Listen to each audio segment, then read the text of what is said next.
tetap tanggung jawab. Tetapi karena ibu lebih banyak waktu dengan anak-anak, maka itu yang disinggung oleh Syekh Jibrin ya, tentang masalah ini.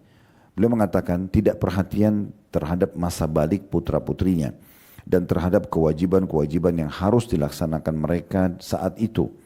Di mana kita lihat ada anak-anak putri yang sudah balik dan mendapatkan haid, tetapi sang ibu tidak memerintahkannya untuk sholat, untuk puasa, memakai jilbab, dan kewajiban-kewajiban lainnya. Nah, tadi saya sempat singgung, sang ayah pun bisa bertanggung jawab di hadapan Allah, tapi ibu lebih banyak tanggung jawabnya. Karena memang ayah itu tugasnya lebih kepada hal-hal di luar rumah.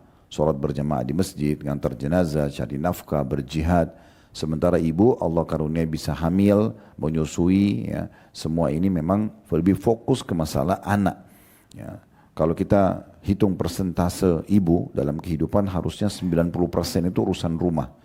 Urusan rumah, urusan suami, anak-anak, merawat dan menjaga harta suami, itu yang menjadi fokus. Kalau ibu fokus ke itu saja, sebenarnya sudah dapat jaminan surga.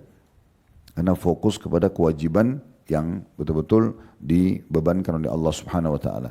Kata Nabi SAW, istri atau wanita manapun yang sholat 5 waktu, puasa Ramadan, kemudian mentaati dan melayani suami dengan baik, kecuali pada saat dia meninggal, dia akan diberikan kesempatan pilih dari 8 pintu surga manapun yang dia mau masuk. Jadi sebenarnya 10% saja aktivitas di luar rumah itu. Ada kebutuhan yang urgent misalnya seperti majelis ilmu, silaturahim keluarga, konsultasi dokter. Tapi kalau buang-buang waktu di mall, sampai berjam-jam, di pasar, ngerumpi sama teman-temannya, ini hal-hal yang tidak ada manfaatnya.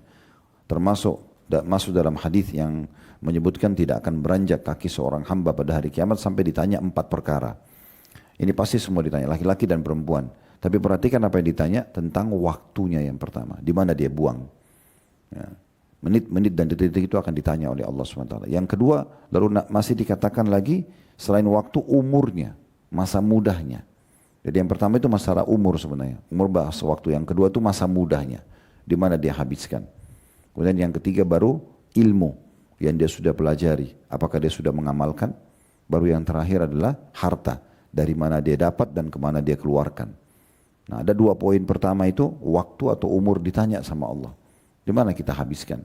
Kalau ibu nanti berargumen di depan Allah hari kiamat, saya menghabiskannya di rumah, maka anda akan aman. Ya. Bahkan laki-laki pun yang sebenarnya tugasnya di luar rumah, itu kalau tidak ada hajat, maka yang lebih